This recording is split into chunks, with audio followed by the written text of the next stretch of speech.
Eichel gets the puck and comes out shorthanded with Stone. Eichel on the right, sends it to Stone. He scores! This is the VGK Insiders Show. Anderson with the puck, sends it to the point. They score! Noah Hannafin shoots it from straight on. And a redirect in front. Riley Smith. With Daren Millard and Ryan Wallace. Takes it behind his back, they score! Oh, what a pass! What a finish! Eichel to Barbashev! On Fox Sports Las Vegas. Welcome in, Vegas Golden Knights Insider Show, Fox Sports Las Vegas. Ryan Wallace, Daren Millard, Jered Justice with you for the next 2 hours. Big win for the Golden Knights yesterday. How we doing, boys? It's going good. We're having some fun. Everything's coming up aces in and around hockey in the Las Vegas Valley. It's so cool right now. If you, I was thinking about this today, if you did the last 2 weeks of the Vegas Golden Knights organization, like VGK and HSK, what kind of record is that? What they've been able to do. Neither team's lost in regulation. It's just a wagon after wagon train going through the Wild West and having a whole bunch of fun while they're doing it. The Golden Knights with another victory last night, and the way they did it, finding their footing after the first period, physical first period though, and I think being physical, it was as physical as we've seen the Golden Knights I think all year. A forward defenseman throughout that first period, that got them in the game a little bit, and then just doing a reset during the intermission and coming back and taking the lead and never surrendering it with a 4-goal third period. A lot to dissect, a lot to enjoy about last night, from the net all the way out, and you really hit the high watermark with Jack Eichel and his performance, but the power play scoring a couple of goals and making a difference. A penalty kill was instrumental during the second period. I think it was a one of those highlight games that you look at and go, okay, that's the way it's supposed to look. Your team gets better from start to finish during the game, and you execute in a lot of specific areas. Yeah, I think you're right on the money, right? Like, for the Golden Knights, I loved how physical they were early on in the game. I loved that was, kind of an area where they got themselves going in that regard. I didn't think they gave up much of anything in that first period, though they didn't score. They certainly carried play. And they were patient, right? Like, they didn't start to press more than they needed to for their offense. You get a shorthanded goal to get you on the board. Though they didn't score on the power play late in the second period, the Riley Smith goal is a direct correlation to the amount of chances and the zone time that they had on that power play. So you could see their game building. As you mentioned, Jack Eichel was tremendous, 4-point night. He gets a power play goal as well. You get back-to-back power play goals on a costly double minor penalty against Mark Scheifele. And, the Golden Knights, they just wore the Winnipeg Jets down over 60 minutes and overwhelmed them in the end. And that's the type of situation that they were in last night against the Winnipeg Jets that hopefully they will find themselves experiencing in the Stanley Cup playoffs. When you get a team in the back end of a series that's on the ropes a little bit, whether it's 2-1 or in a third game of a series, fourth game of a series where you're trying to win that particular game, you can take away the team's will early on. Yeah. And that's what they did against Winnipeg last night. A competitive first period, but then just took control, added their emphasis to the game in the areas that they are strong in the game. And I was impressed by Vegas not allowing Winnipeg to necessarily hang around. I know there was some back and forth during the course of the third period, but it was always met by an answer by the Vegas Golden Knights. And when you start to look at it from a series perspective, I saw some comparables last night that I liked from the Vegas Golden Knights side. Yeah, I think that's right. You touched on the physicality. You touched on the fact that the Golden Knights got better as the game wore on, and then there was a moment in the third period where Vegas had the chance to break the game wide open, and they did. And, if you get that type of performance over the course of a 7-game series, or you have a team like as you mentioned that's on the ropes, and you have the potential to just kind of put the series away, you've got to take advantage of those opportunities. And there was real work done yesterday by Vegas, because you had an opponent in Winnipeg that was reeling from a big loss, that had the slimmest of playoff margins still alive, and the Golden Knights took that away from them. Golden Knights end up winning 6-2 in a game that featured way too many penalties for my liking. Talked to Tortorella earlier today, and just from a coaching perspective, I was curious. He's only been running this team for 2 weeks, and I can't imagine if last night was 2 weeks ago, how just overwhelming that would be, trying to run your bench with all those power plays, and you're killing penalties, and guys that don't play on either special team and may not play at all during 12 minutes of ice time, and how challenging that was. And even for a guy that's been doing it as long as Torts, he found himself having to really stretch and do things that he doesn't normally do. Like Riley Smith got kind of lost in the rotation, so we put him out in a power play instead of Sissons at one time. So it was a challenge for everybody at times last night, but it was a pretty strong response by the Vegas Golden Knights, who now have points in 9 straight. If they're able to win tomorrow night, they go into the playoffs on a 10-game point streak, which is impressive. Now they only need a single point tomorrow night to lock down the division. You've seen some responses by this team. The Edmonton game on the road, where you're facing a division rival. The Colorado Avalanche on the road, where you're facing the best team in the regular season. The Winnipeg Jets, a team that you've had trouble with so far this year, you were able to come back with trouble in the game a couple of weeks ago. You were able to right that wrong, and just some real positive performances individually and as a team. And there's no better individual story that stands out more than Jack Eichel last night with a 4-point night. He now has 88 points in the season. He's within reach going into the final game tomorrow night against Seattle for back-to-back 90-point seasons. No player has ever done that in the history of the Vegas Golden Knights, and he did it by scoring a power play goal last night.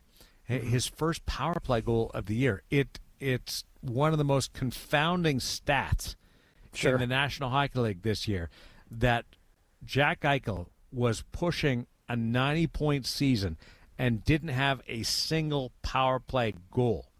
You can be that great. Now, the power play has been excellent, and they've got incredible production. So it's not like the power play struggled. It's just the way it's been effective. Everybody else has done the scoring except for Jack. They haven't needed him to do the scoring. But along the way, you would have thought one would have fallen during the course of the year. And he's brought it up a couple of times when I've been in and around listening to Jack Eichel talk. I've never heard anybody else ask him about it.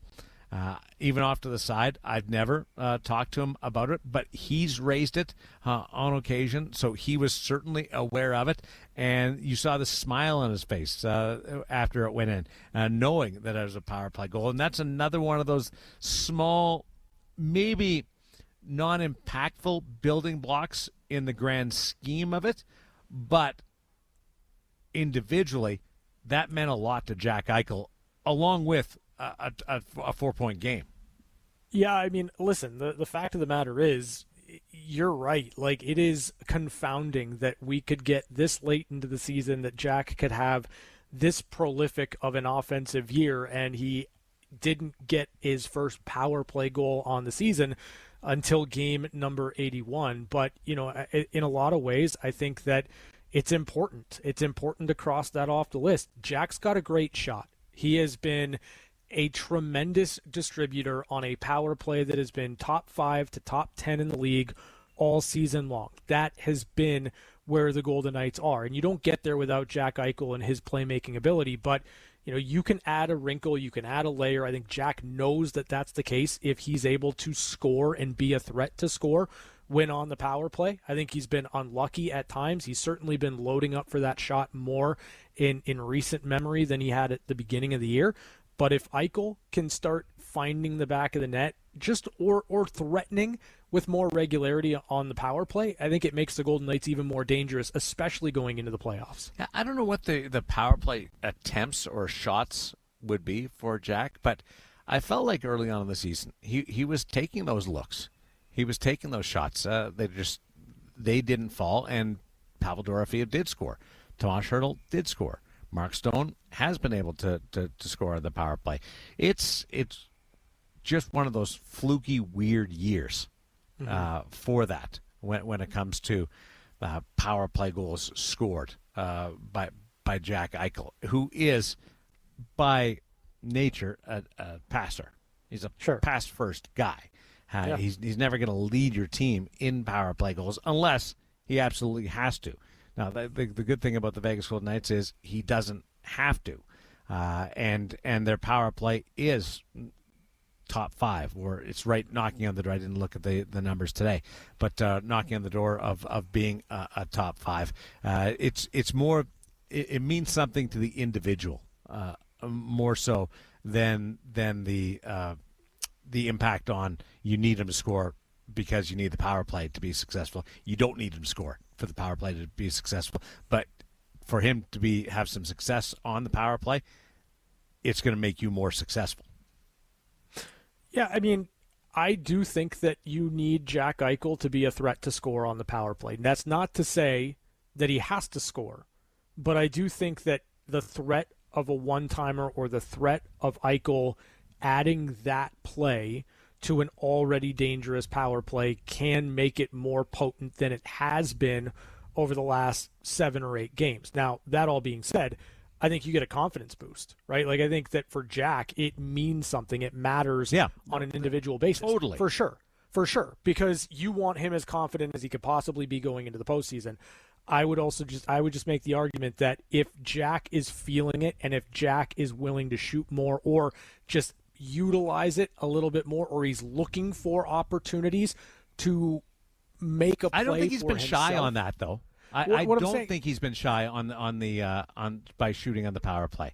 I think it ebbs and flows over the course of a year, and with it getting down toward the end of the season, I think that you've seen a little bit more assertiveness from Jack in that area. I don't think he scored his first power play goal last night.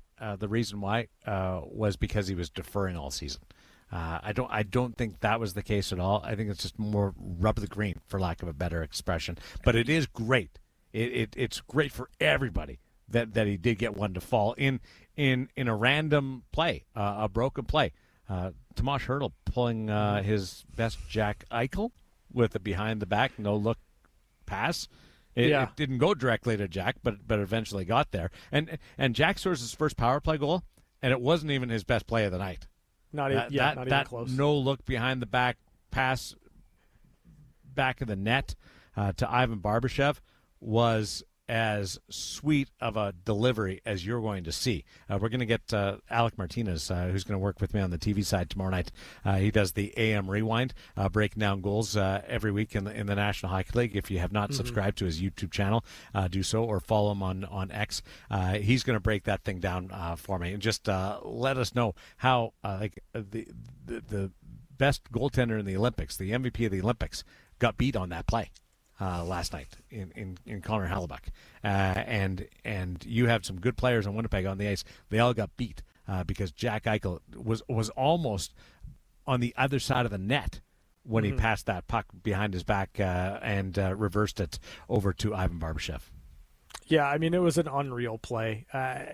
You can try your best to describe it. You could try your best to paint the picture, but the fact of the matter is, I mean, Jack Eichel faked everybody in the building out with that play, going behind the net on his forehand, the perfect pass that doesn't get caught up on the back of the net. It's in the back of the net before Connor Hellebuyck even realizes what is going on. And credit to Ivan Barbashev. And this is kind of something that we've talked to Ivan about at various stages since he's been here with the Vegas Golden Knights. If you're on the ice with Jack Eichel, if you're playing on a line with Jack, you have to expect that he's going to get you the puck anywhere at any time. And that was one of those plays where Ivan Barbashev is tuned in to play with Jack Eichel. He knows that at some point something like that's going to happen. I don't know if he was fully expecting it, but that play from Eichel, the finish from Barbashev, it was so good. You say it's impossible to describe. We've got a description of it. Let's bring in Jered Justice. Jered, you were on this, and I swiped it from you last night on the TV broadcast. You did? Yeah. Nice. Did I get credit? Not or? at all. Okay. Not a chance. Not a chance you got credit. But you nailed it. How did you describe what Eichel did? A short, white Magic Johnson type play. Yeah, it was Magic Johnson. Yeah, just behind sure. the back, reverse, no look, away you go. And that was wonderfully able to capture what he did. He sometimes genuinely, like, I get that he's on ice and he has a stick and stuff, but sometimes he'll make passes that I'm like, that's a basketball play. That is a basketball play that just happened while he is, like, maneuvering on razor blades. I'm going to ask him about that next time I get a chance just to bounce some stuff off Jack Eichel and see how much hoops influences some of what he sees on the ice.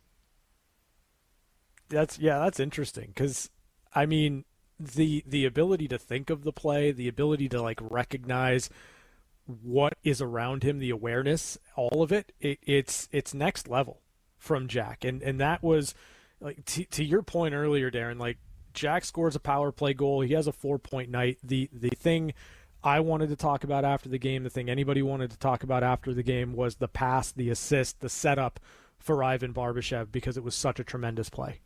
The Golden Knights get another win. Other players that contributed to the performance last night, Mark Stone scored on that shorthanded 2-on-1 from Jack Eichel. The puck bounced off the ref. Did you guys notice that? Our producer, Taylor Quellman, picked it up during play, and we showed it on the intermission. But it was Scheifele sending it back to Morrissey, but it hit the referee. And that's why Jack was able to jump on it. And when he jumped on it, Morrissey was caught flat-footed. There was nothing he could do about it. And Stone just busted his hump to get down there. And I honestly thought Jack left it too long to make the pass. And it went over. And as my good friend Mike Gartner always used to say, you know how hard it is to score a goal without the puck hitting the back of the net? And that occurred. It just got across the line and got things going for the Vegas Golden Knights and on the offensive side. And you could go Carter Hart, you could go Rasmus Andersson. There was offense across the board, like top heavy, where like Stone and Eichel and Barbashev all scored. So your first line does score. You had 5 different guys who were +3 last night. But Rasmus Andersson draws a double minor penalty. They score on both sides while he's getting fixed up behind the scenes. He comes back. He's able to play in the night that he scored. So pick your layer. But we got a lot to enjoy from a Golden Knights team that's trying to continue this hot streak to nail down first place in the division, and they're a little bit closer today. Mm-hmm. Yeah, they are. I mean, obviously for the Golden Knights, they were able to pick up an important 2 points. The Edmonton Oilers did pick up a point yesterday. So, for Vegas, you look at it, and what you're hoping for now is a single point, right? Like, you'd love to get the win. You'd love to beat the Seattle Kraken, and I believe the Golden Knights are going to go out and do that tomorrow and to win the division. But a point will do it for the Vegas Golden Knights right now. If they're able to get a single point in their last game, they will win another Pacific Division title. And you've seen teams playing these clubs that are out of the playoffs have trouble getting results in those games. Absolutely. Vegas hasn't beat the Seattle Kraken. So there's something at stake tomorrow night, and there's also reasons why Vegas can't just fall in love with being the division champions going in. And I think that's a good thing. Mm-hmm. Yeah, I agree. I do. I think that, you have to earn it. You have to have something to play for. You've got to find a way to bring that level of intensity depending on yourself only and not the team that's staring across from you. So an opportunity to lock up the division is a lot of, a lot of incentive for the Golden Knights. So I'm curious to see what they come with tomorrow. You're getting played off like the Oscars. It's okay. It's fine. I know Jered has to keep us honest. I felt like you were going to throw in a couple of extra thoughts, like and my mom and my kids. I forgot to thank my kids. Everybody forgets their kids. I wouldn't do that. I love my kids.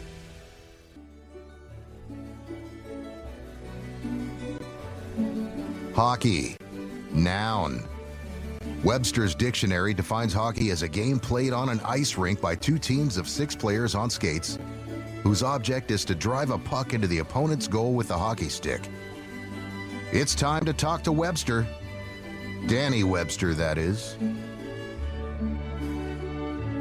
Well, the Knights are idle tonight. They'll wrap up the National Hockey League regular season with Fan Appreciation Night tomorrow against the Seattle Kraken. 6:30 is nighttime. We are on the air from 4 until 6 tomorrow night on the VGK Insider Show on Fox Sports Las Vegas. And the Vegas Golden Knights can go into that game possibly with home ice advantage in their back pocket.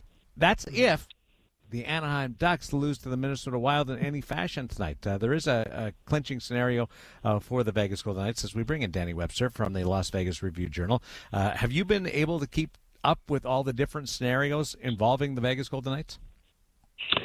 I've tried to, and I appreciate the National Hockey League for presenting such scenarios every day, so I don't have to go too much into a deep dive into it. But yeah, it's been. I will say it's been a little bit chaotic keeping up with everything, but it has been quite the adventure over the last week or so since the clinching scenarios started popping up a little bit more.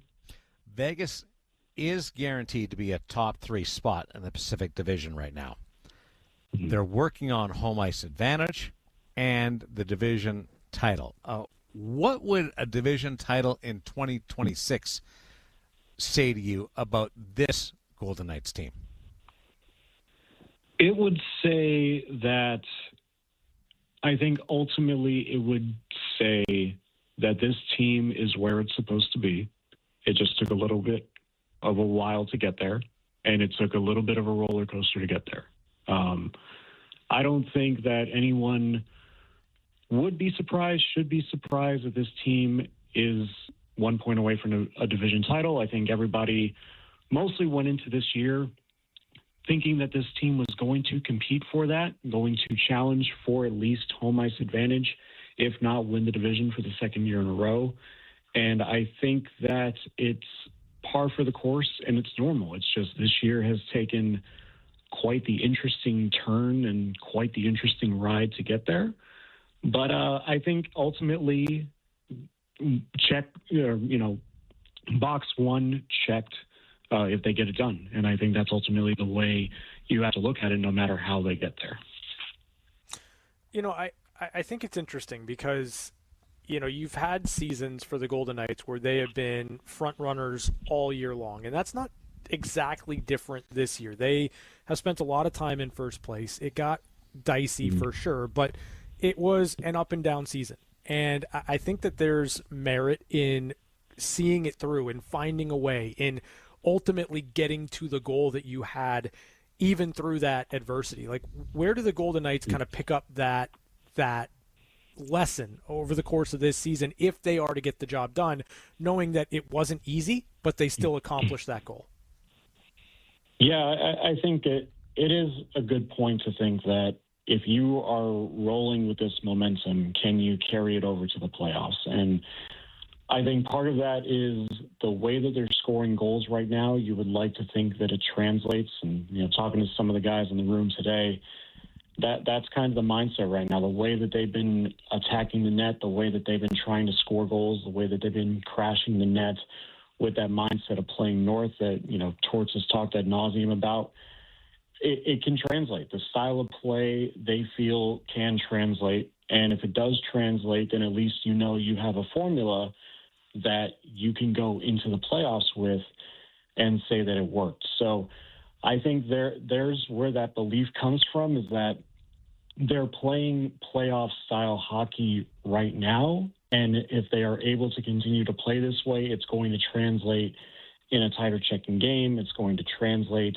into low-scoring games. It's going to translate to the way that they want to play.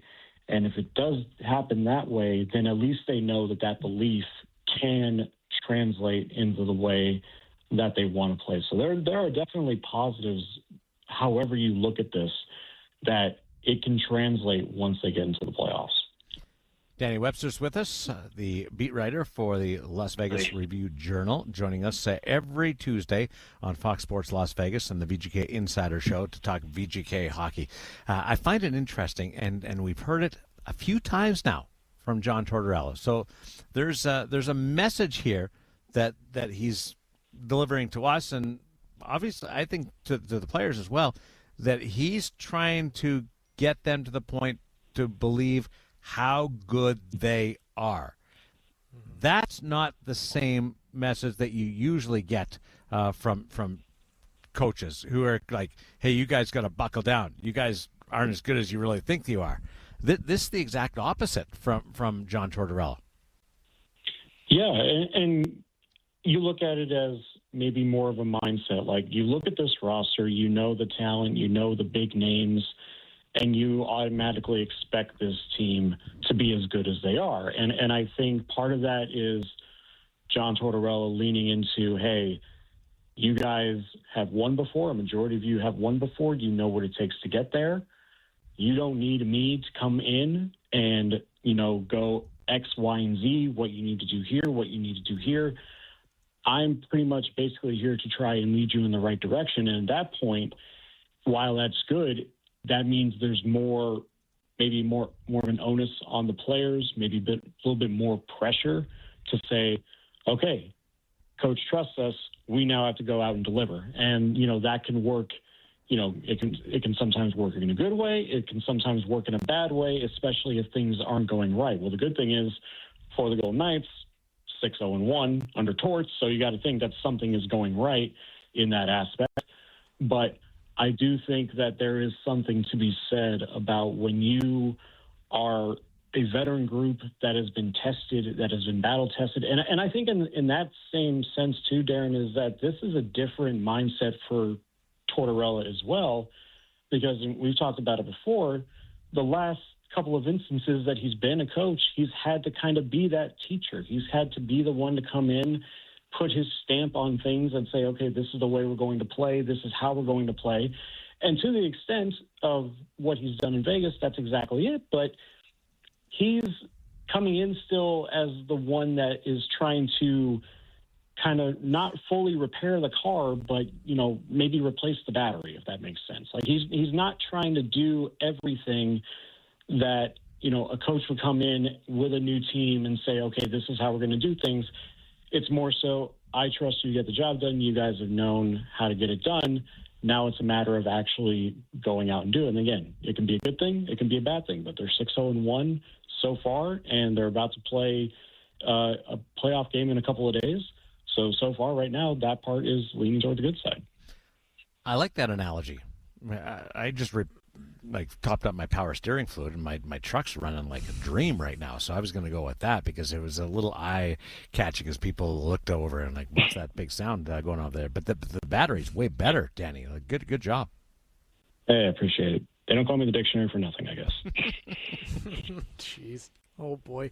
Danny, Torts continues to talk about mindset. He and as Daren mentioned, he has talked about this belief, right? This belief in how good of a team the Golden Knights are, how good they can be, how good they should be. Why is that belief so important in the room? And I guess if they buy into it, if they believe it, how good is this version of the Golden Knights? How good can they be? I mean, that's probably going to be the question we're going to keep asking until the season's over, right? Because we've had about, 7 months now to think how good this team can be because of the offseason that they had, who they brought in, how they're reloading this team essentially, how they've had to make the moves in the season to get better in that sense. And we've asked that question for a while, and it just hasn't seemed like we've really hit that point. And to be honest, I don't know if we're really going to have that answer until, they get 16 wins through April, May, and June, if it takes that far.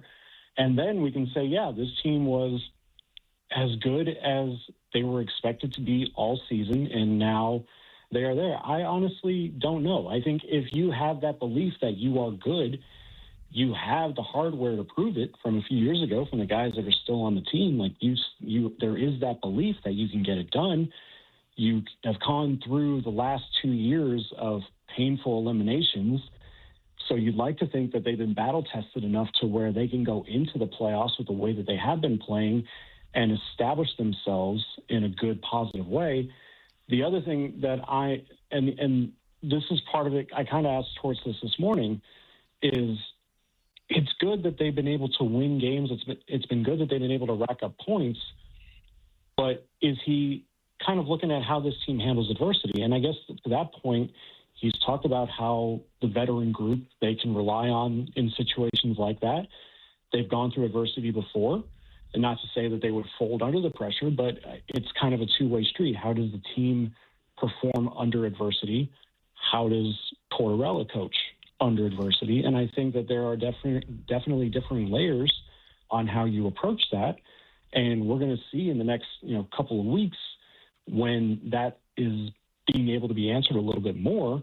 And I think then we're going to get a little bit more of an idea as to where this team is, when the stakes are even higher than they are right now. Yeah, I know they've got the 9-game point streak, and people wonder, okay, how do they react if they're not winning?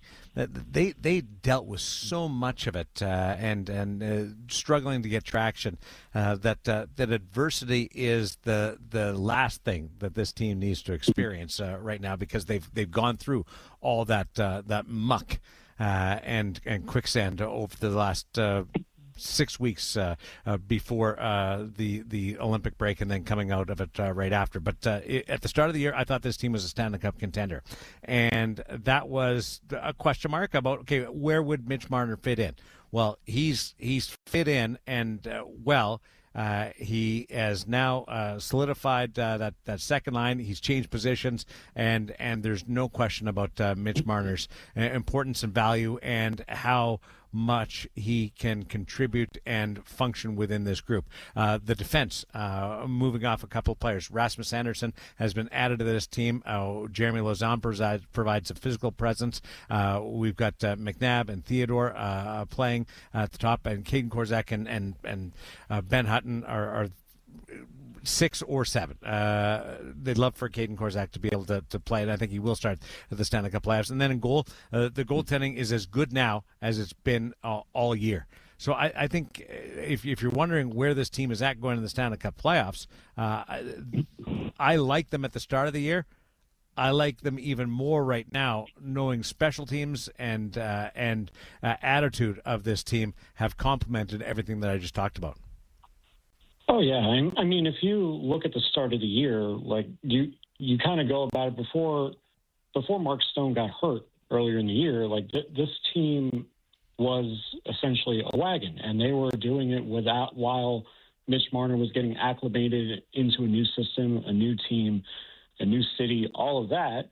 And, to his credit, he's done exactly what he's needed to do in that sense. And I think when you look at the beginning of the year, I don't want to discredit the adversity they've gone through, throughout the year when, Aiden Hill was out for 3 months and they had to rely on Akira Schmid, who performed valiantly in his absence, where they had to go use Carl Lindbaum, where they had to use, goaltender galore, trying to stay afloat. Then they had to wait for Carter Hart to start play in December.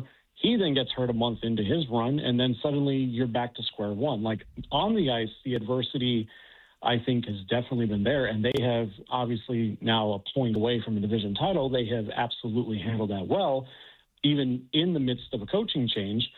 I think I look at it from the adversity of it would be the first time that Torts has adversity under this group. And like I said, he's going to rely on that group and the veteran leadership to get it done, which that is ultimately, I think, what it's going to take for a guy who's coming in with 8 games to go and is essentially needing the support of the guys around him while he goes in and does his thing.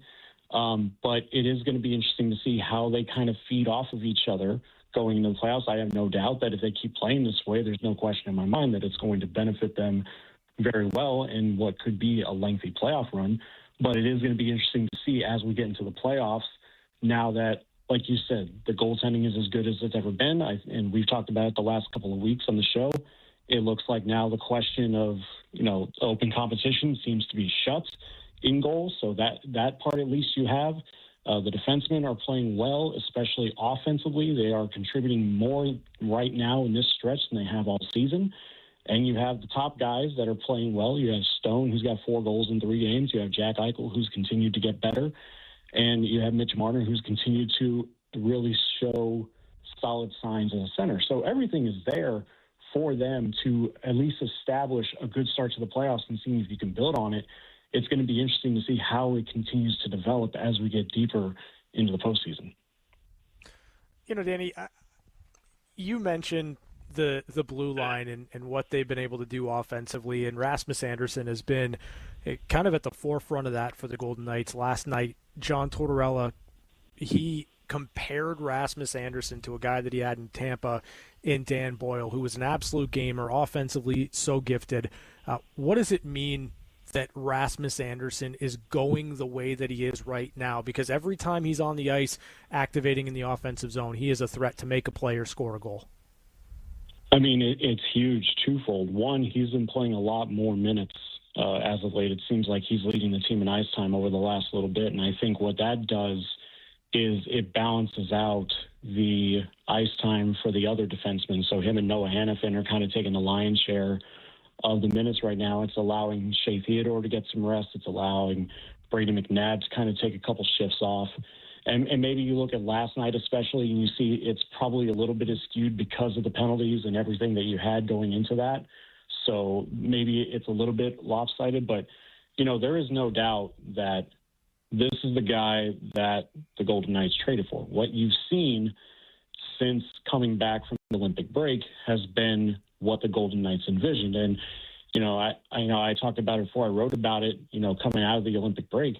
I do truly believe there was a lot of mental gymnastics that Rasmus Andersson had to face without his family by his side for 6 weeks, even going into the Olympic break. Now that he's settled, now that he's got roots, now that his family is here, I do think that has unlocked a lot of good, positive things, and it's translated onto the ice. Because, again, these guys are people. They're paid to play hockey, but they are people. They have emotions. And I do think that has impacted him early on. Now that he's got roots settled and everything is good, even in a coaching change, you're starting to see the level of player that the Golden Knights hoped for, and he is turning into that defenseman, and he's been absolutely everything that they could have hoped for, while you're seeing the rest of the blue line also fall into place and playing as well as they are offensively, and he's leading the charge. Who do you think they end up facing? Everybody's got a gut feel. My gut says Utah right now. And obviously that would require Utah not to falter down the stretch. But it just seems like we are destined for Utah in round 1, which I am excited for if it gets to that point, just because I want to see what that place is like in a hockey playoff atmosphere. But again, the Golden Knights got to take care of business, right? They got to get at least 1 point to even ensure that that's a possibility. But I think my gut tells me that it's going to be Utah, and we will be semi-partying it up in Salt Lake City in about a week's time here. Semi-partying it up? What does that mean? Well, there are curfew restrictions in Utah. Not that I'm, judging anybody, but things do close at probably 6 o'clock, 7 o'clock, and things are not open on Sundays. So that does kind of make the partying brought down a little bit. But there could be some semi-partying depending on, where you go, I guess, in the city.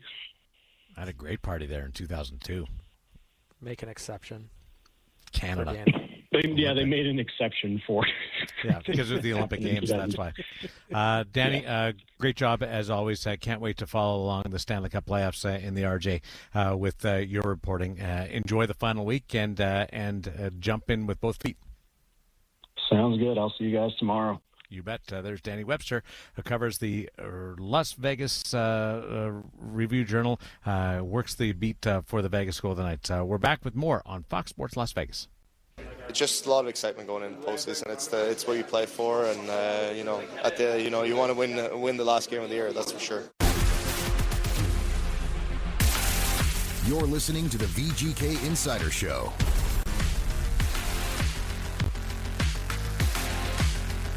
Daren Millard, Ryan Wallace with us. Got to get the word of the day in. We absolutely do need to get the word of the day in, and the Fox Sports Las Vegas wants you to hit the jackpot with that code word of the day. You could win $2,026 just by listening to the daily code word and texting it to 702-876-1340. Code word today is hiking. Hiking, like what you do in the mountains when you want to get away for a little while. Hiking, H-A-I. Wait, no, my bad. Boy, oh boy. H-I-K-I-N-G. Hiking. H-I-K-I-N-G. Hiking. Don't do like I did. Spell it correctly. H-I-K-I-N-G. Hiking to 702-876-1340. And you could hit the jackpot thanks to Lotus Broadcasting, Paul Padelaw, and Fox Sports Las Vegas. How did you spell it the first time? With an A. I put an A there in front of the I. Because I got an email H-A-I. at the same time. It's unbelievable. Yeah. Yeah, unbelievable. Just See, say that's why you shouldn't multitask. Yeah, unfortunately, you're right. But I got like Unfortunately, I'm right. No, unfortunately, you're right. But I got a new laptop today, and I've got all these different things coming in and all these notifications bombarding me, and I got distracted right in the middle of the code word. It's unbelievable. But hiking. H-I-K-I-N-G, hiking. Although I can't spell. you could make it work if you went hiking, like hiking. Let's go hiking, and then just spell it your own way. Really challenge them for the word of the day. Let's go hiking, H-A-I-K-I-N-G. I'm working for you here. I believe I wanted to just get like haikuing in there, like when you are writing a haiku and feeling really good about yourself. But no, it's not a haiku situation. It's a hiking situation. Hiking. Do you think anybody will send in H-A-I-K-I-N-G? I hope somebody does send it to the text line just to chirp me, just to troll me. Wouldn't be a bad thing to know that people are like hanging on every word. Listen, if there's they're one person hiking on every word. Yeah. If there's one person that's going to send it in, Andy says he was trying to spell haiku. You're absolutely right, Randy. Andy, I was. No, you weren't. Yeah, I was. No, you weren't. I pivoted you got distracted. immediately to haiku. You know what? You had me. You owned it. It was awesome. Yeah. I loved it. Just lean into that. Here's the deal. If there's one person that is a consistent texter on the text line and they don't spell H-A-I-K-I-N-G, if Jess doesn't do it, I give up because this is just like built for them. So I'm expecting to see that at some point here. Once again, if you get the response back that says you're now qualified for the sports jackpot, thanks to Paul Padelaw, then you did it correctly. If you get the response saying KKGK has received your message, you need to reevaluate what you sent in. Yes, and if you ever spell hiking with an A, you need to reevaluate things as well. I must reevaluate. Where'd you get your laptop? The radio station. Oh, you got the freebie. I did. Is it yours or is it somebody else's first? No, this is like a brand new thing. I was on the phone with IT for about 4 hours getting it set up. I like it when you get somebody else's. It was a to-do. And you can kind of go through it and go, I wonder if there's anything on here. Wonder if they left any emails on here that I shouldn't be looking at. That is not the case in this situation. It's kind of brand boring. new for me. Brand new for me. My buddy Johnny gave me a phone the other day. like just an upgrade it, and he forgot to delete everything on it. So I had some fun with that, sending him old pictures that were on it. I'm into your vault. Oh boy. Hour number 2 of the VGK Insider Show is coming up. Stay with us on Fox Sports Las Vegas, your home of the playoff-bound Vegas Golden Knights.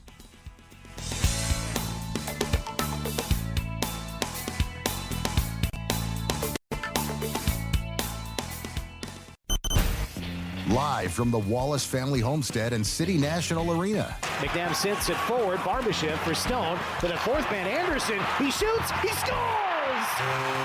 This is the VGK Insiders Show. Michael for Stone. Looks across Dorothea. Dusts it off. He scores! Power play goal. Pavel Dorothea. With Daren Millard and Ryan Wallace. Dorothea to Hurdle. Now follow-up, and they score! Jack Eichel delivers his first power play goal of the season. A 6-spot for the Knights, and their second power play goal. 6-2 Vegas with 12 minutes to go in the third. On Fox Sports Las Vegas. Hour number 2 of the VGK Insider Show rolling along here on a Tuesday. I'm very surprised that I know it's a Tuesday. Generally speaking, I know it's a game day or a non-game day. Today's a non-game day, but it is a Tuesday. The Golden Knights in action tomorrow. Final game of the regular season for the Vegas Golden Knights, and very simply, with a point or a win, they will lock up another Pacific Division championship. It'll be the first time in franchise history that they win that title back-to-back. So a lot on the line for the Golden Knights when they take on the Seattle Kraken tomorrow. It's Ryan Wallace and Jered Justice with you. Daren Millard had to step away for something, a meeting of some sort. We find these things out late in the day. It's fine, not a big deal. But we will bring you head coach John Tortorella. He addressed the media after today's practice. We're also going to get into one-timers, news and notes from around the National Hockey League. And if Jered will let me, I might give something away. So we'll see there. But, Jered, when I started spelling hiking with an A, what were you doing? I mean, Because I'm the one that caught it. Like, nobody caught it. Daren didn't catch it. You didn't catch it. You guys both didn't jump in and say, hey, buddy, you're spelling an incredibly easy word wrong. I'm not going to lie to you. I definitely was checking to make sure because, well, we've done Neon, we've done Queens. Like, it's a lot of gambling stuff. So I was checking to even make sure that hiking was the right word. Well, there's a lot of hiking to do here in Vegas. You go up to Red Rock. You go up to Mount Charleston. There's some nice trails around here. Okay. And I like hiking. First of all, I like going on hikes. You go and do that. I stay inside. You wouldn't go on a hike. Like, if I called you up on a Saturday morning and you didn't have to work, and I said, hey, Jered, let's go on a hike, like 2.5 miles, easy trail, you wouldn't do it? I would ask, what are you doing after? Like, do you want to meet up for lunch? Yeah, we can go get lunch after the hike, Jered. Okay, so then you do the hike. I'll meet you at the restaurant. No. You got to go for the hike to get the lunch. It's not an either-or proposition here. Nature, much like a woman, is meant to be avoided. It's dangerous and capricious. That is the opinion of one Jered Justice, not the opinion of the VGK Insider Show or Lotus Broadcasting. Oh, boy. Off the rails already. Okay, so, I thought something Daren said earlier on in the show was interesting, so I'm going to open it up to the text line right now, and we'll get some responses on the other side of John Tortorella. But here's the question, very simple. We all recognize and understand, we know that it has been a different type of season for the Golden Knights. Not to say that every year that they've won a Pacific Division title, it has been easy. There's no such thing as an easy season in the National Hockey League. 82 games, it's a grueling schedule, it is an absolute grind, and you're going to have pockets, you're going to have moments where things just don't go well. It did feel, though, that this season anyway, the grind was harder. It was a tougher go. There was more adversity that the Golden Knights had to deal with. So hit us on the text line, 702-876-1340. What would it mean to you, understanding the context of this season, the grind, how difficult it was, the adversity the Golden Knights had been through? What would it mean to win the Pacific Division title again? Understanding the difficulty of the season, understanding how hard it was to gain traction, what would it mean to you as a fan? What would it mean for the Golden Knights to win another division title under those circumstances that surrounded them for the greater part of this season? Hit us on the text line. We're going to get to your responses on the other side of this. It's John Tortorella as he addressed the media after today's off-day practice. Believe in the benefit of facing the same team twice in less than a week, especially with the way that last Thursday panned out, or do you kind of wipe it away clean and start over again? We prepare. We don't, and no disrespect to any opposition in the league, we don't spend much time on that. We spend our time on us, how we're going to execute. And so playing them twice, I don't care. We want to play, and we want to just try to get better each and every day. You mentioned last night against Colorado that in the first period you felt like you gave them too much respect. The second periods, I think, have probably been the strongest part of the run so far. Is it more maybe the way that the players are receiving the message that you give them after the first intermission? Or No. I don't look at that. I think the Colorado game with the penalties, and I just felt we were just kind of on our heels. I thought we gave up too much ice, and it's a team that can do it to you, right? They're the best team in the league. So I certainly don't overthink it. We talked about it in between the first and second period. I'm not going to tell you what I said, but we talked about it. I'll give you a general thought on what I feel. I want our team to realize how good they are. I think sometimes they don't.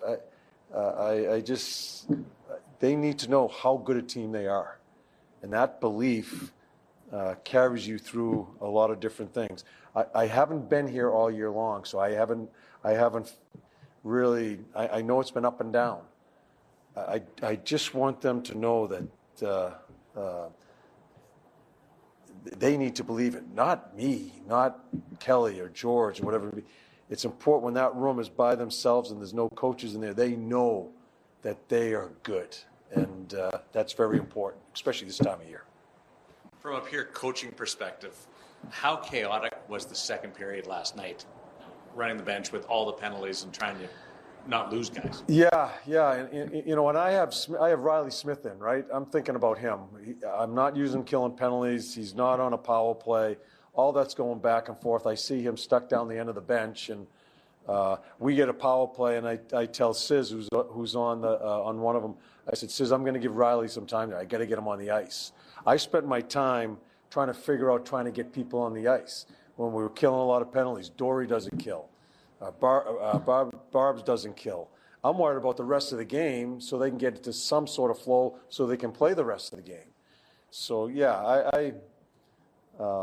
I thought, I'm not going to complain about the officials. They're trying to do the best they can. It's a hard job, but it was a tough period. I think both coaches would probably say the same thing, as far as good and bad. Of course, you came into Vegas as an opposing coach a lot of times, but what's it been like to be on the home bench and see the energy and a chance tomorrow night to have home ice? If you win the division, you clinch home ice for the first couple of rounds. Yeah, it's a great building. It's a great building, and I was really happy how our team skated last night. I was concerned after 10 days, and then the emotional win in Colorado coupled. We talked about that yesterday here, and that's what I like about a team. They come to work, right? They come to work, and they give what they have, and that's what we expect tomorrow.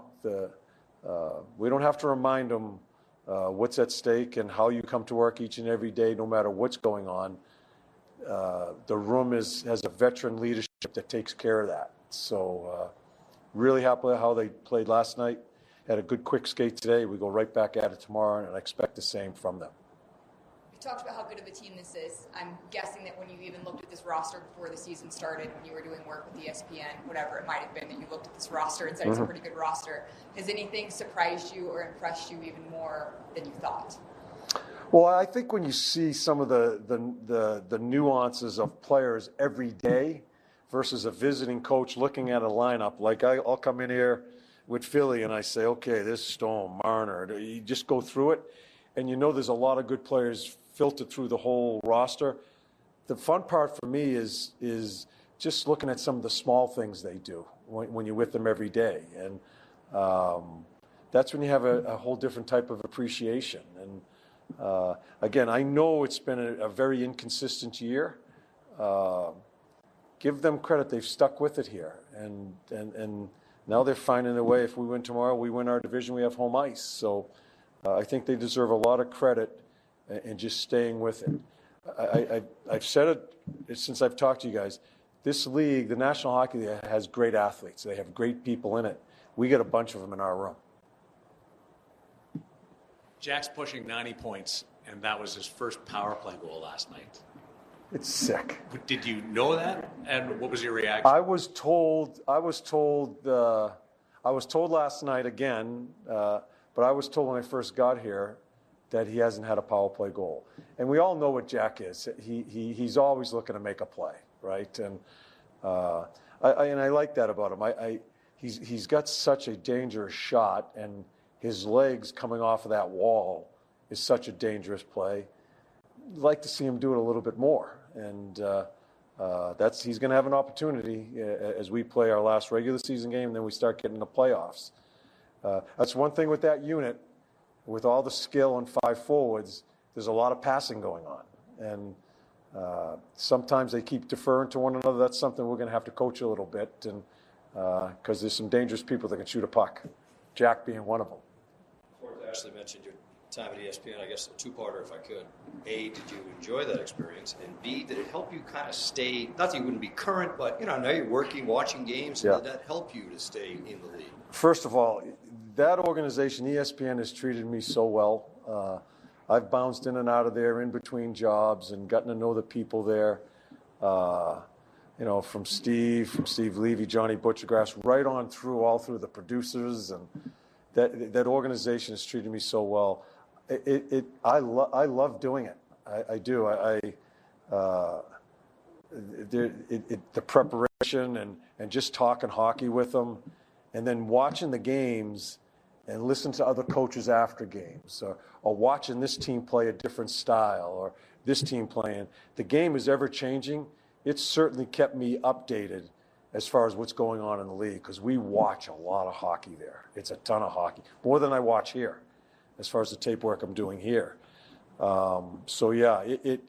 It certainly benefited me, keeping me close to the league, because I've made no bones about it. I wanted to coach. But the other part is I've got friendships for life there. We have become really good friends right on through that organization. And I'm very grateful that they allow me to bounce in and out of there. Really good friends there, really good pros, and really good people. Obviously, you want to always continue to rack up points, continue to win, but are you curious how you want to see this group respond to adversity, especially when you get to the playoffs and that kind of route? Well, we can talk about that when we get it. I'm not going to prelude into wanting adversity. I think we'll just wait and see how it comes. I trust the team. I do, and I'm not saying it to bullshit you. I do. I've watched the room and see how they react. I see the tightness in the room. Winning helps, right? Winning helps that camaraderie, but they're close. A good portion of them have been together through some success. That's really important to help you get through some of the other stuff, and they'll handle it the proper way. So I love that answer from John Tortorella, where he's not saying and not committing to and not wanting to, lean into what it will look like for this version of the Golden Knights with John Tortorella behind the bench to deal with adversity. I mean, the reality of the situation is, and we kind of talked about it in referencing our question on the text line, adversity is not uncommon or a new theme for the Golden Knights this season. It just isn't. You go 33 games without Carter Hart. Aiden Hill was out for 3 months as well. That overlapped. You leaned on Akira Schmid. You lost Mark Stone for 16 games. It has not been an easy slate. Still no William Karlsson. He's missed the majority of the season. You had Brett Howden out as well. At one point, you only had 2 true center icemen in the lineup day in and day out for a huge chunk of the season. And the reality of the situation is the Golden Knights have been dealing with adversity all season long, and I think the ultimate answer in how this team will deal with that adversity is going to be answered tomorrow, Wednesday night, against the Seattle Kraken. Like, the reality is, if I can list off all of those things, losing your number one goaltender first couple of weeks of the season, then losing your captain, bringing up a kid in Braden Bowman who is a Mark Stone proxy for 16 games, helped your power play continue to be productive. Then you lose William Karlsson. He has not come back. You've dealt with injuries to Noah Hannafin. You've dealt with injuries to Shea Theodore. You've dealt with injuries to Braden McNabb, all stalwarts on your back end. Then you have Carter Hart come back after his suspension earlier on in the season, or eligibility, all of those things. Then he gets hurt after playing a handful of games. Then all of a sudden, you're back to a tandem, right, of Akira Schmid and a tandem of Carl Lindbaum. You're going through that. You have another injury to Brett Howden. Like, all of those things happened this year, all in this season for the Vegas Golden Knights. And yet they've got an opportunity tomorrow to win the division. Like, if that doesn't tell you how this team deals with adversity, I don't know what will. Right? Daren? No, that was me. Sorry. That was Jered. Yeah, I was laughing at the, like, dude. Jered, you sounded like Daren Millard. It's just one of those, I get those every now and again. Well, but if you noticed, I let you complete your sentence. Oh, that's a good point. Yes, that's a good point. That should have been a clear indication of who was talking. No, I genuinely, the list version of this happened, this happened, this happened, this happened, this happened, this happened might still win the division and it's not comical. Like, it's not like ha ha ha, but I mean there's a certain level of like, man. Well, that was a lot. That's the thing that I think is lost a lot in the narrative of this season. Right? Like, in so many ways, the expectation for this team was to be a contender in the Western Conference, was to be a team that would challenge for a Stanley Cup, that would be a team that is right where the Golden Knights are actually potentially going to end up. Right? Like, if they win tomorrow, if they win the division, that is where this team was always supposed to finish. They were always supposed to end this season. Because it's been a long and winding road, because there has been so many different roadblocks thrown in front of them over the course of this season, and because it has been bumpy, it feels different, but it isn't really all that different. In fact, I would even argue they're in a better position now, having dealt with all of these things, that if they face adversity in a series, if they're down in a game or down in a series, it's a flash in the pan. It doesn't really matter when you contextualize it with everything else they've already had to deal with. It's just and this is for lack of a better metaphor. It reminds me of have you ever read Family Circus? Like the little kid just running around in circles, but then winding up back at home. This is an insane way to get to where you expected to be. Sure, absolutely. It was a wild journey, but we wound up arriving on time. And that's the only thing that matters. And I talked about this last night on the postgame show. It doesn't really matter what has happened over the previous 81 games and tomorrow 82 games once you're in the playoffs, right? Like, you can't win a Stanley Cup without checking the first box. And the first box is just making it in. And at various stages this season, various times this year, text line has been blowing up. Doesn't matter. It's going to be a short run in the postseason. It's going to be quick. This, that, the other thing. All of these pessimistic views of what may or may not happen. The reality is, in hockey, all you have to do is get yourself into the dance. And if you get yourself into the dance, you give yourself a shot. And for the Golden Knights, they're one of 16 teams that has an equal chance of winning a Stanley Cup. And to get there through all the adversity that I just listed off is pretty special from this team. Just tremendous stuff. All right, let's bring in the text line. Let's bring in Jered Justice. We threw out the question earlier today on the program. If the Golden Knights win the Pacific Division tomorrow, given the context of this season and the adversity, what would it mean to you as a fan? What would it mean for the team? So hit me with some text, Jered Justice. So Brian, Jered, and Tim all want you to know that it would mean home ice. Thanks, guys. Dynamite.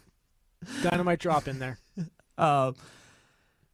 Philip says, as far as the season goes, in my opinion, at least earning the Pacific Division title, they claw their way back to the top, and when it comes to the playoffs, they're not going down without a fight. So similar to what you were saying.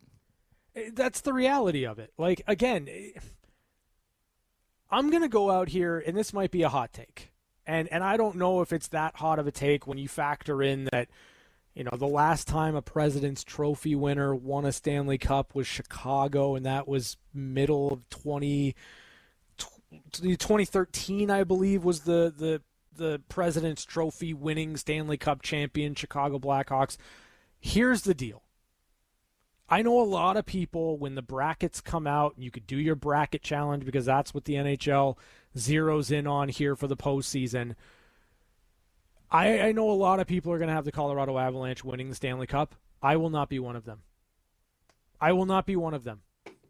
And it's not just the President's Trophy curse. It's the fact that I don't think Colorado has been to the level that they were at the first 42 to 50 games of the year. And it's impossible to play at that pace, but the reality is Colorado's dealing with a little bit of adversity now, but they haven't had that much. I just don't believe Colorado, having gone through a season where it's been mostly sunshine and rainbows, is going to be able to get it done when it matters most in the postseason. I just don't.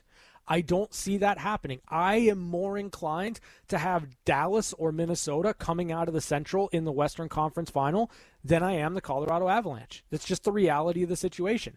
And so if you think you know which teams are going to advance just based on what they did in the regular season to a large degree doesn't actually matter when you get into a 7-game series. Anything can happen. And that's the thing that I've been trying to stress over and over all season long. Get there and then see where you're at. The Golden Knights going into the postseason on potentially a 10-game point streak, winning 7 of their last 8 games to get there and win the division, is a very, very different Golden Knights team than what you saw 3 weeks ago, 4 weeks ago, 7 weeks ago. And so you can't really judge it until you actually get in there. And this team, the mental makeup, what they've dealt with, I'll take them over many teams, a lot of other teams, in a 7-game series to start. Diane on the text line says, validation that when they are healthy, play fast, check forward, and assimilate the message, they can be a major force to be reckoned with. Yeah, I don't disagree with that because Diane qualifies it when healthy, and she's right. I mean, the Golden Knights get Carter Hart back, and they've been really good. I mean, dominating in a lot of different ways. Now, that coincides with John Tortorella, absolutely. You can talk about the mindset, the message, the tweak from John Tortorella to get this team playing more aggressively. All of those things are absolutely true, but this team is as healthy as they've been all season long. You get your players at the trade deadline, and Cole Smith and Nick Dowd, they haven't missed a game. You get Brett Howden back. He's been excellent since returning to the lineup. Mark Stone's healthy. Jack Eichel's healthy. Everyone is moving in the right direction. The only piece you're missing is William Karlsson, and that's not an insignificant piece, but because of what Kelly McCrimmon did at the trade deadline, bolstering the bottom of the lineup, because you brought in a guy like Rasmus Andersson to propel you forward on your blue line, you are in a great spot. And the Golden Knights healthy, they've done a lot of winning. And this team, if you're telling me they've got a clean bill of health from now until the end of the playoffs, whenever that may be, again, I'm going to have a hard time picking against the Golden Knights in a 7-game series against the likes of Edmonton, Anaheim, Utah, or LA. I just am. On the text line, Brian says everything, Steven says huge, and Michael says a lot. Very descriptive. I love it. Well, I mean, the question was, what would a Pacific Division title mean for the Golden Knights? A lot. Everything. Yeah. Huge. That would be huge. I mean, huge. Okay, like, it's another banner. You got to love that. It's 5 in 8 years, which is pretty remarkable. Like, we're talking about a team that isn't even a decade old. To win 5 division titles would be ridiculous in so many different ways, and it would be the most of any team since the Golden Knights came into the league, right? So, like, the Vegas Golden Knights would stand alone in terms of regular season consistent dominance. Like, that's the reality of the situation. Like, that's what's on the line here. You look at how good Tampa's been. You look at how good Florida's been recently. You look at how dominant at times the Washington Capitals had been. The Toronto Maple Leafs for sure enter the conversation. Like, all of those teams have not accomplished what the Golden Knights potentially could accomplish tomorrow. They would have the most division titles of any team since they joined the league. It's ridiculous. So it's understanding just how good this team is and trying to get better year over year over year. So it's fun, Jered. We have more texts. If we have more texts, we're going to get to them in Paul Padalaw. One-timers, that's coming up next on the VGK Insider Show. Carlson left corner, centered, one-timer, score! It's time for One-Timers. A quick look at news and notes from around the National Hockey League, brought to you by Paul Padalaw. It's not about the injury, it's about the recovery. All right, One-Timers news and notes from around the National Hockey League, brought to you by Paul Padalaw. It's not about the injury, it's about the recovery. Hey, someone already said that. We're going to give away tickets right off the hop here. The Golden Knights, the Seattle Kraken. We have a pair for you to go see the Golden Knights and the Kraken tomorrow, the regular season finale for the Vegas Golden Knights, and an opportunity to lock up another Pacific Division title in that game with a victory for the Vegas Golden Knights. 702-876-1340. We're going to take caller number 9. Caller number 9, you're going to see the Golden Knights and the Seattle Kraken. Okay, now that is out of the way, things to keep an eye on as a Vegas Golden Knight fan in the National Hockey League today.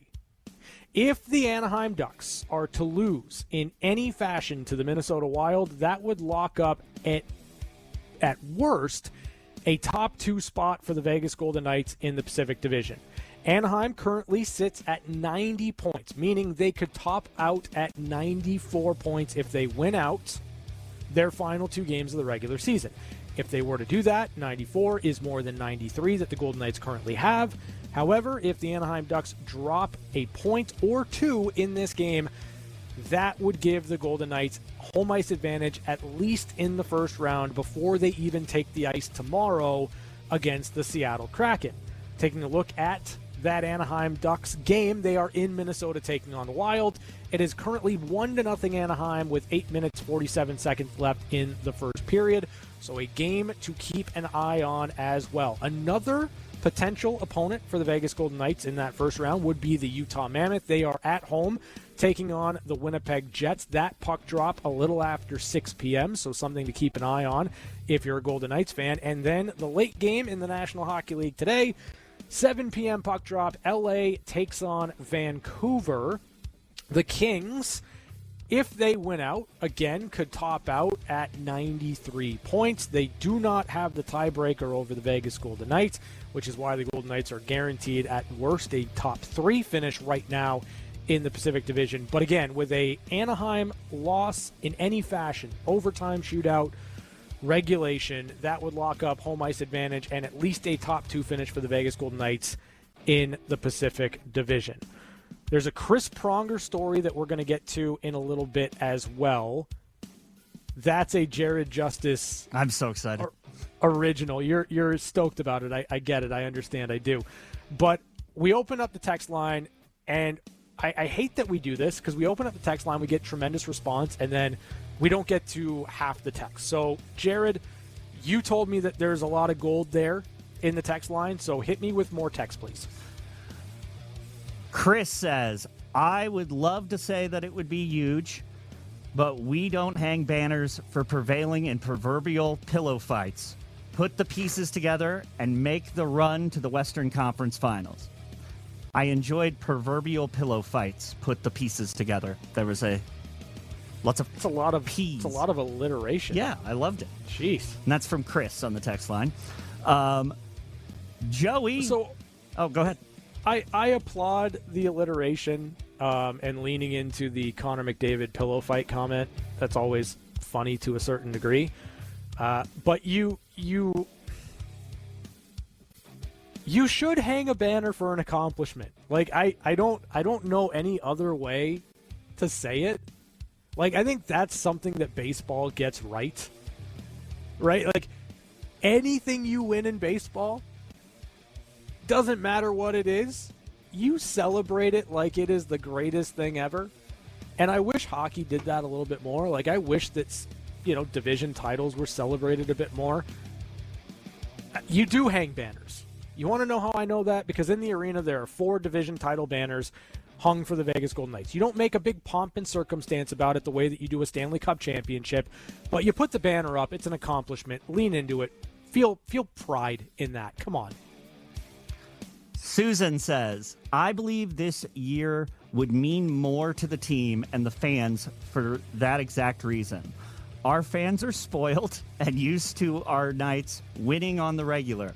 When faced with the reality that we could possibly miss the playoffs for only the second time in our history, I think it's made the team hungrier and, frankly, more appreciative. It wasn't a gimme this year. Go Knights, go. Yeah, I think there's a lot of truth in that. Like, when you've got to scratch and claw to win, when it doesn't come easy, there's more appreciation, or at least there should be, right? Like, I think from a player perspective, the belief has always been there. It's an area John Tortorella is trying to bring out of this team, but, it's never easy. Even when it's easy, it's not easy, but this one should feel better if they get it done. If they are able to win tomorrow, if they get it across the finish line, this one should feel different. It just should. Based on everything that had happened, everything that the Golden Knights had endured this season, this one should feel different. There are... Andy says that you're jinxing them. Okay. All right. Daren, hold on. Daren, Jess, Stefan, Joey, Michelle, David, Bruce, Cody, hold on, wait, there's one more. And then a different Stefan. Mm-hmm. I'll say haiku. Perfect. I love it. All right. Here's the deal. Who said that I was jinxing them? Andy. Okay. There's no such thing as a jinx. They're not real. I mean, Jered, they're not real. Jinxes aren't real. No, I know. It's a Pokemon. It's not a real thing. Like, okay, when I'm sitting there high above T-Mobile Arena on my perch watching the game, if in an intermission I say the word shutout or send a post on X containing the word shutout, or if an announcer that isn't me, if it's Dan Duva or Gary Wallace, if they let the word shutout fall out of their mouth and then a goal is scored and thus the shutout ends, it is not because of the fact that I or Dan or Gary or anybody even said or thought or emoted this idea that a shutout was happening. We have no impact on the game. None. Zero. Absolutely none. And if we did, that would be really cool. But the only thing They'd that go matters... 82-0. Right. Be the best post-game show ever. What does it feel like to be a fan of a team that went 82-0? I guarantee you, Jered, I'd get a call. Well, is it really that impressive? I will say there are several of those in the I'm not surprised. In the text of, like, it doesn't mean anything. It doesn't mean anything at all. And then those are right next to the people who are like, oh, man, that shows some true perseverance, and they can hold their heads high, finishing strong at the right time. And then there's other people who's like, doesn't mean anything. Got to play the playoffs. And it's like, yes, I can't both be true. I don't understand that idea of it doesn't mean anything. Like, let me use an extreme example here. The Buffalo Sabres won their division. The Buffalo Sabres have also missed the playoffs for 14 years. You mean to tell me that winning the Atlantic Division doesn't mean anything to the Buffalo Sabres? It means something. Whether the Sabres flame out in the playoffs or they go on a long run or whatever happens in between those two options, next year, a fan base that has not had anything go right for a decade and a half will be able to say, Game 1, there's a new banner, Division Champions. It does mean something. There is merit in winning a division title. Whether or not you want to celebrate it, like, that's another thing altogether, and it reveals character to a certain degree. But, like, it does actually mean something. The craziest thing in the world to me, the Los Angeles Kings have more Stanley Cup championship banners than they have division title banners. Like, it's wild. Gotta get in. I know, I get it. I understand that in the grand scheme of the NHL and the grand scheme of hockey, there's one banner that you care about, and it's the Stanley Cup Championship. But there's only one winner of those every single year. There are 4 division title winners. It's a little bit more within your control. I don't understand this idea of, yeah, well, we won our division, but we don't want to talk about that. It's not really important to us. We don't care. It's very weird to me. Jess definitely said haiku. I apparently I did not put that correctly. And then Andy also said after he agrees, he doesn't believe in jinxes, but he will go hiking with you. But he's in Boise, so you might have to. Do they have good hiking in Boise? I've never been to Boise. Well, I think you have to get him from Boise and bring him here. Well, no, but if I'm going to drive. Yeah, but if I'm going all the way to Boise, I'm not going to, like, go and then come back. That's a long driving day. I'd want to hang out in Boise for a little bit. I don't know what there is to do in Boise, but I'm sure there's something. I think you might be the first person in the history of the world that says, I want to hang out in Boise for a little bit. Well, it's not so much to do with Boise. It's the fact that I don't know. What is it going to take me, like 10 hours to get there? I have no idea. I have no idea how far away it is. Okay, so thus far today, spelling has not been our strength, and geography, not great. How far away is Boise? I don't know. I was told there would be no geography. Okay. Timothy wants them to beat Edmonton. Who does? Timothy. Yeah, I think everybody wants them to beat Edmonton. I want them to beat Edmonton. That's all I'm saying. Like, I want them to beat Edmonton, of course. That'd be fun. Beat Edmonton. Oh, man. Sorry. I look totally lost because... Oh, dude. Las Vegas to Boise? 10 hours on the nose. I'm a genius. Okay. Apparently you know geography, but spelling wasn't great today. Listen, I am allowed one flub a year on the show. And pretending that hiking was spelled with an A is one of them. Okay. I agree. I was not trying to pressure you. And you didn't help me out. Millard didn't. Well, I didn't expect he was going to throw me a life preserver. You know what I mean? I was genuinely thinking that, like, see, Jess says Vegas to Boise is 9 hours. A lot of great HAI-KING along the way. Okay, so here's the deal.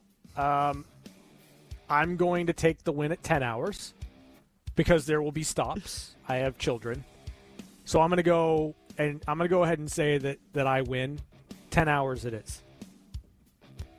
Apparently, there are two Andys. And one Andy is upset that I read a different Andy's thing and attributed Really? to it. Yes. No, Rita's mad now, too. Rita's saying curses are real. No, they're not. They're not real. It's not a real thing, guys. I just feel bad because apparently I made one Andy not real. Like, it's different names. I'm sorry. I only see your first names. Did you know that Joe has like a lucky shirt that he wears for UConn? Yes, I've seen it. It Right. is. It's something. You know what? You know what doesn't work? Wearing lucky shirts.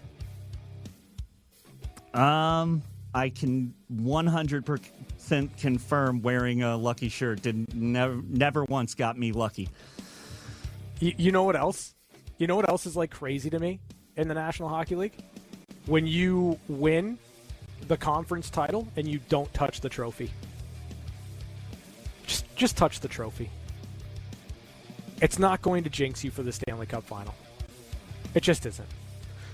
Those are your one-timers. Hold on. Okay, I will go ahead. real quick say, when we had the Stanley Cup in studio, I didn't touch it, not because I was superstitious, but because the gentleman who brought it out literally had like gloves and a Halliburton that was like bulletproof. And I was like, if I touch that, I'm somehow going to knock it over and somehow be the guy who's like, yeah, Jered dented the cup. It's already dented. No, I know, but just me being an idiot. Jered, there is nothing you could do to that thing that hasn't already been done, okay? Let me tell you. By people who earned it, not by being a klutz. That's true. It's very true, but you'll be fine. If you're ever in the presence of the Stanley Cup again, just touch it. Don't like lift it over your head, but you can put like a hand on it. It's fine. I highly recommend it. All right, those are your one-timers for today, April 14th, a Tuesday. Final minute of play, even though we don't like to call it that, is coming up next. That was One-Timers. Brought to you by Paul Pata Law. It's not about the injury, it's about the recovery. I'm on fire over here, lads. Come on, I need some back and forth. Come on, what do you got for me? What do you got for me? Now make it quick. Make it funny. We're down to the wire. It's the last minute of play. All right, it's not actually a minute. It's going to be a little bit longer than a minute, but Jered Justice wants to sneak in this story about Chris Pronger, so you have the floor, my friend. Okay, so it's so good. Apparently, when Chris Pronger was traded to the Edmonton Oilers in August of 2005,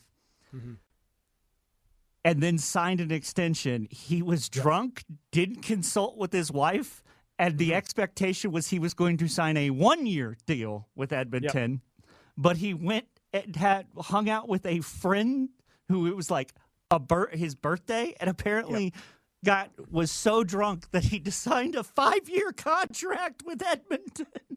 Yeah, it's funny because he and his wife discussed, okay, I'll sign the qualifying offer, $7.2 million. We'll feel it out for a year, and then we'll go from there. And that was like kind of the basis that his wife understood going into that evening. And then he said that his agent called him at like 1 o'clock in the morning and was just like, hey, they want to talk contract extension. And as the evening wore on, by 2 a.m., Pronger had agreed to a 5-year deal. Without consulting his wife. Yes, who earlier in the day stopped at a gas station, I believe it was, or a bookstore. No, it was a bookstore, and said, hey, do you guys have any books on Edmonton? And amazing. The poor clerk apparently looked at her like she had asked for books on Narnia Like, poor Clark was like, why would you want a book about Edmonton? Now, what's amazing about the story is, it's not a hockey story as much as it is a hockey story because it's Chris Pronger and because it's dealing with the real-life implications of being a hockey player. It was about understanding and taking ownership of a mistake that he made in signing off on a contract without consulting his wife. And that's really kind of the big wrap-up on the story from Chris Pronger himself, that it was just a scenario where, he took ownership of a mistake that he made, and that Oiler team went to the Stanley Cup final and lost in Game 7. And then Chris Pronger was traded to Anaheim, where he later won a Stanley Cup. So it all worked out for everybody in the end. Love it. It's great just stuff so there. great. You made a 5-year commitment about our lives without talking to me while you were drunk. It's such a cold line from his wife. What a quote. Golden Knights have a chance to win a Pacific Division title tomorrow. Have a good night, everybody. We'll talk to you from the arena on the VGK Insider Show.